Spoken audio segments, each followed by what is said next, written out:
Alors, ça fait un petit moment qu'on n'avait pas fait de vidéo, donc ce coup-ci, on va rattraper un petit peu notre retard. On a été voir plusieurs films ces derniers temps. On va vous faire un petit best-of des films qui nous ont un petit peu marqué dans le bien comme dans le mauvais. Donc, commençons par celui qu'on a trouvé le plus catastrophique, malheureusement, et qu'on attendait beaucoup. James Bond, Spectre. Alors, pour revenir sur Spectre, je pense qu'il faut commencer par la filmographie James Bond de Daniel Craig. On va partir d'un Casino Royale qui était quasiment parfait, très très bon James Bond, qui renouvelait vraiment le style. On enchaîne avec un Quantum of Solace qui était largement oubliable, et pour cause, il y avait la grève des scénaristes à Hollywood, on peut pardonner. Juste après Skyfall, encore une fois parfait, donc très bien lancé, Daniel Craig, bon James Bond. On attendait beaucoup Spectre, car c'est le même réalisateur, c'est le même acteur, c'est le même scénariste que Skyfall. On s'est dit, allez, c'est bon, ça va le faire, aux premières vues des bandes annonces, c'est formidable. Le budget, c'est le plus gros budget de tous les James Bond, ça va aller. Non, ça va pas. Ça va pas pourquoi alors déjà, ça c'est personnel, mais dans le film, il y a Léa Seydoux. Et Léa Seydoux, je n'aime pas cette actrice. J'ai beaucoup de mal avec cette actrice, que ce soit dans La Belle et la Bête, dans La vie d'Adèle, dans ce que vous voulez. Elle est fade, elle n'a pas d'expression, je sais pas, elle donne aucun corps à son personnage, donc rien que ça déjà, c'est quand même la James Bond girl du film.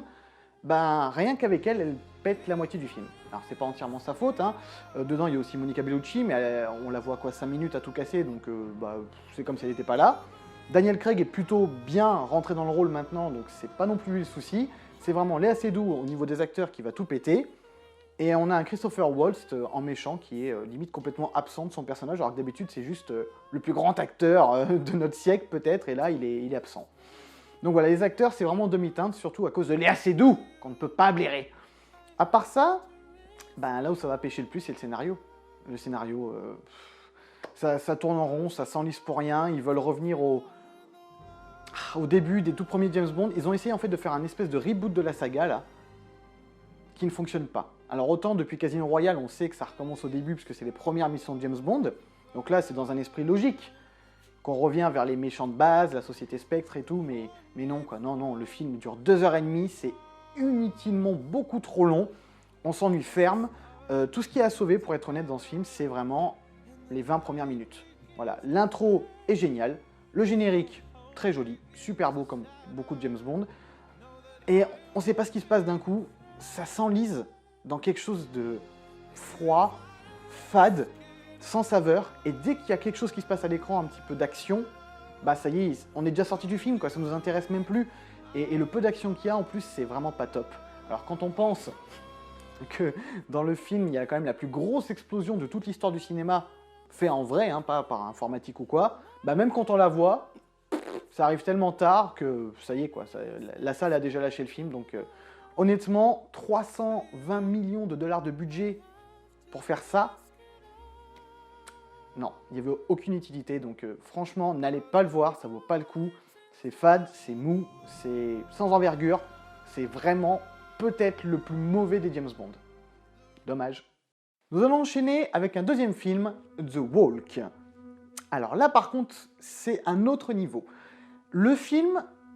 Ce qu'il faut savoir déjà, c'est que c'est le nouveau film de Robert Zemeckis, réalisateur de Seul au monde, Roger Rabbit, Retour vers le futur, enfin, il en a fait tellement, on va pas faire toute sa filmographie, c'est un très grand réalisateur. Là, il a voulu revenir à un cinéma un peu plus simple, basique, mais qu'est-ce que ça fonctionne bien quand même. C'est l'histoire en fait d'un funambule français qui a réellement existé, qui dans les années 70 a voulu faire le funambulisme ultime, il a tendu un fil entre les deux Twin Towers. Alors, ce film, c'est plus l'histoire de sa vie que l'histoire de vraiment cette traversée-là. La traversée des Twin Towers va durer 25 minutes, voilà, ça, en fait ça fait toute la fin du film. Mais le film fait 2 heures. Et c'est là où c'est intéressant, c'est limite un biopic, c'est-à-dire qu'on va suivre la vie de cet homme. Et c'est très intéressant. La première heure du film, voilà, on va voir ses rencontres, un petit peu... Sa folie de toujours partir à l'aventure et d'essayer plein de choses où personne ne le comprend et il va suivre sa voie et c'est vraiment, je sais pas, c'est intéressant, c'est bien joué, on est dedans et là, la deuxième heure du film qui arrive, c'est extraordinaire.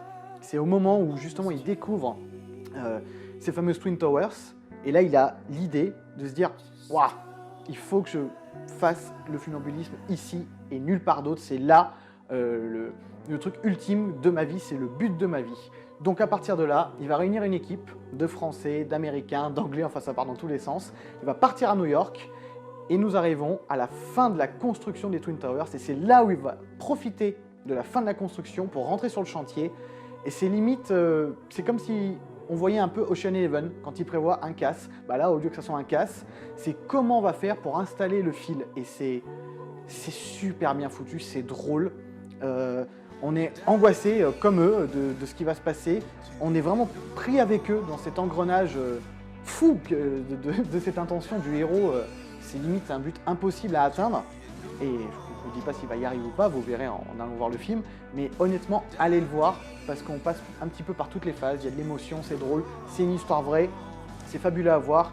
Et en même temps, c'est un tel bel hommage aux Twin Towers parce que certes, c'est un hommage à la vie de cet homme, mais c'est quand même surtout un hommage aux Twin Towers parce que même dans le film, ils le disent, c'est un peu cet homme qui a donné des âmes et qui a donné vie à ces tours jumelles qui étaient en train d'être finies, d'être construites. Et c'est grâce à lui, à cette petite chose qu'il a fait où ça a pris une ampleur folle et voilà, ça a donné l'âme des Twin Towers. Donc voilà, c'est bien foutu. Le film est fait un petit peu comme un récit avec donc le personnage principal qui vous raconte l'histoire en même temps. Et d'ailleurs, le personnage principal vous raconte l'histoire du haut de la Statue des Libertés. Et ce qui est intéressant, c'est que la Statue des Libertés, c'est quand même une offre française faite aux Américains. Et lui, c'est un Français. Donc voilà, il y a tout un petit système d'hommage américain-français.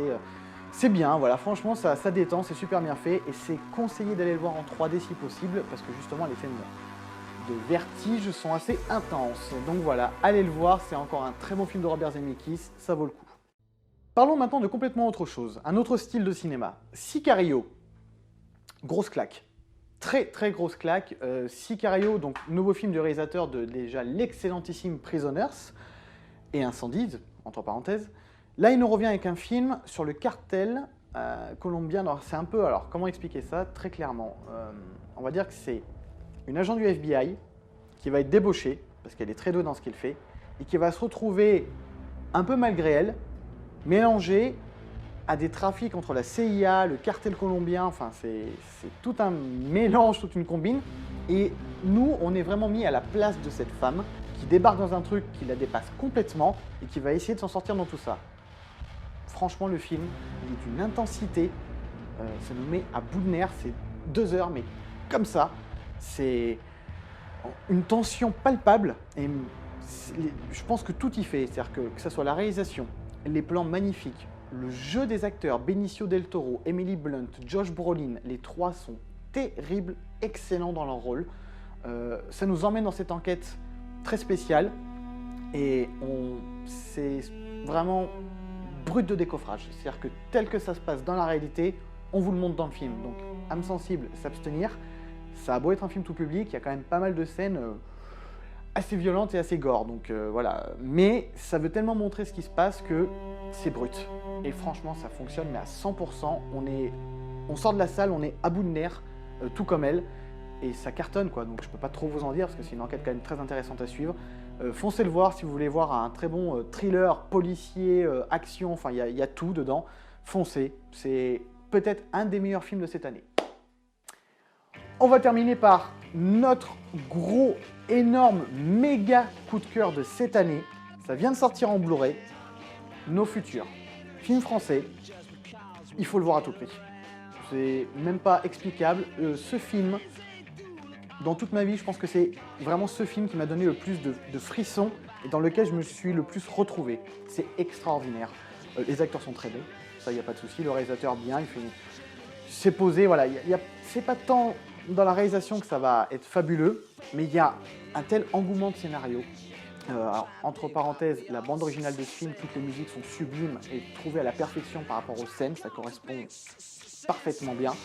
Ça s'adresse principalement aux trentenaires, c'est vraiment un film de génération et c'est extraordinaire. C'est très basique à la base, 2 amis qui se sont un peu perdus de vue après le lycée, vont se retrouver à la trentaine, subitement. Un est devenu directeur de banque et en gros il s'emmerde dans sa vie, il s'emmerde à un point pas possible. Et quand il va retomber sur son ancien pote, son pote lui, c'est tout l'inverse. Lui il est resté dans les années 90, il est resté bloqué à l'adolescence, donc il continue à faire la fête, à s'amuser et tout. Et à eux deux, ils vont essayer de rééquilibrer la chose. Il faut que l'un retrouve goût à la vie et que l'autre se calme un petit peu et devienne adulte. Donc ils vont décider ensemble de faire un road trip dans toute la France, d'aller retrouver leurs amis de lycée et de collège, de les réunir tous, de faire une grosse fête et qu'après cette fête-là, tout se passera bien, tout le monde aura trouvé son équilibre. Ça, c'est la base du scénario. Ça va beaucoup plus loin que ça, beaucoup plus loin que ça. Même dans le titre, il y a des indices. Je vous laisse regarder, c'est un film fabuleux, c'est drôle, c'est hyper émouvant. Ça fait longtemps que je n'avais pas pleuré au cinéma. Ce film a réussi à me faire verser ma petite larme. Les musiques sont géniales, les acteurs sont fabuleux. C'est tellement élogieux comme film, il n'y a que des points positifs. Si vous avez envie de vous détendre, de voir un film qui va vraiment vous faire vibrer nos futurs, c'est à conseiller à tout prix parce que il n'a pas eu le succès mérité.